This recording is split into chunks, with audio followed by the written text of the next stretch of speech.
Well, the responsibility ultimately is in the hands of government because they took that on and they're paid very well for it, aren't they, Andrew? I mean, what do you think Zuma can do? I mean, it seems from what everyone is describing here that there is a mixture of a lack of experience in government, which South Africans, have no experience of, relatively speaking, and then the criticism about things not being delivered quickly enough. So aren't they between a rock and a hard place? How can we assess just how hard they are working? Yeah, well, to some extent that is the case, but I think that Jacob Zuma has, in a sense, laid a trap for himself.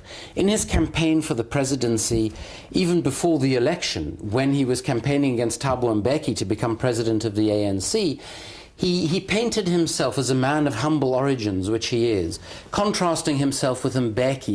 He spoke openly about Thabo Mbeki and his briefcase carriers, the technocrats. And the point he was trying to make, that he had come from a poor background, he understood the needs of the poor. What that did was, I think, it heightened expectations of what his administration would do. And unfortunately, since he's been in office, one of the reasons that social protests have increased as they have, and I should just say that because of people like Maureen and the group that she's involved in and many others like that, is one of the reasons why I think South Africa is not going to go the route of Zimbabwe.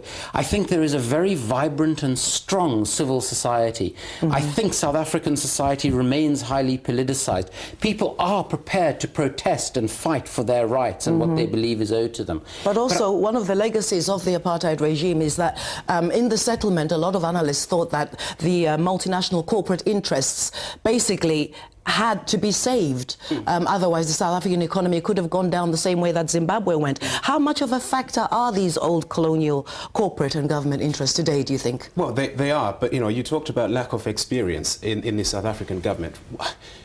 There are so many lessons that you can learn from not just Zimbabwe, but Africa as a whole. And in our expectations and hopes as Zimbabweans that South Africa has gotten independent at a time when there are so many lessons that you could have learned about how things have gone wrong in all of the other African countries. But I think you make a valid point. The corporate world in South Africa, I think, is very powerful. It would take a lot for South Africa to go the same way as any other African countries. But also the civil society seems to be a lot more organized. And in addition to that, the press perhaps hasn't been as traumatized as it has been in Zimbabwe.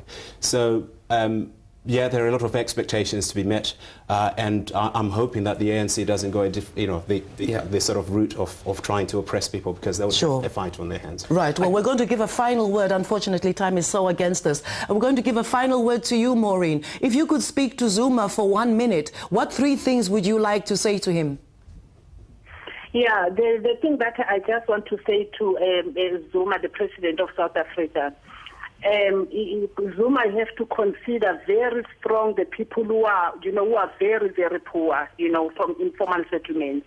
And what we need is electricity. At least it's not everything that we need. If we can just electricity, water, and toilets, that it can be the best. And I think Zuma have to go around to the whole of informal settlement in South Africa to hear the views of the people. Because we have councillors that don't do the job, don't communicate, they don't even communicate with the communities. So Zuma, if he can come with his team, to each and every informal settlement to hear the cries. I'm so sorry to interrupt you, Maureen, because your points of view is absolutely crucial to the discussion, but time is against us, and I'm afraid I have to stop the discussion there, but we heard you loud and clear. And we'd like to hear from you as well, viewer. Email africa@presstv.co.uk or send us a text to +44 78 0000 8086. Now, time for our usual roundup of some other news from the continent.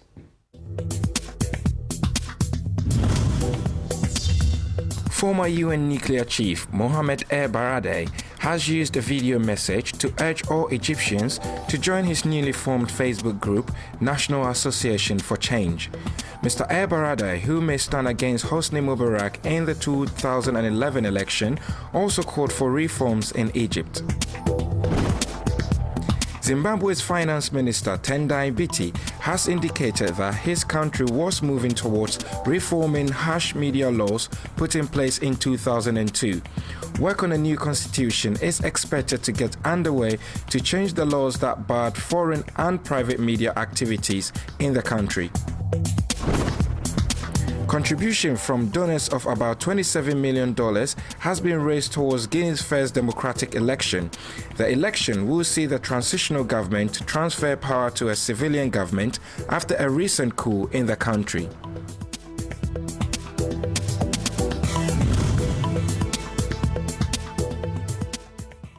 And a big thank you to all of those who have been sending us emails and texts. We love hearing from you, and last week's topic of Nigeria really got the blood boiling. Here's a text from Jonah Oweri in Nigeria.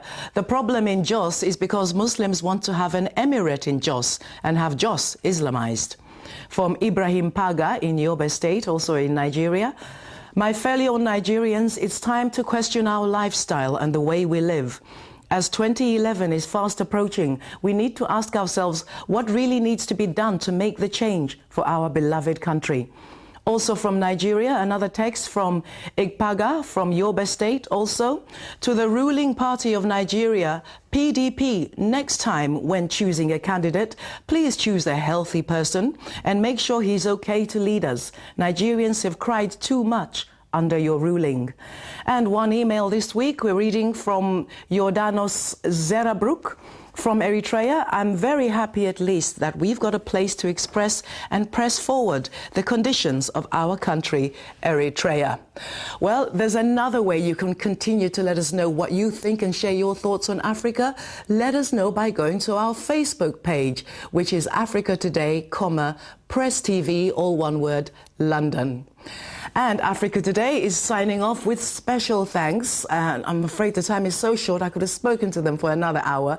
Andrew Feinstein and Leslie Maruziva here in the studio, and from South Africa in Johannesburg we had Maureen Mnisi. Thanks to all of you who've been sending comments again. That email is africa@presstv.co.uk and the text +44 78 0000 8086. Don't forget the messages will be charged at your local operator rates. Do spread the word about Africa Today and join me, Vuyiswa and the team next week. Until then, thanks for watching.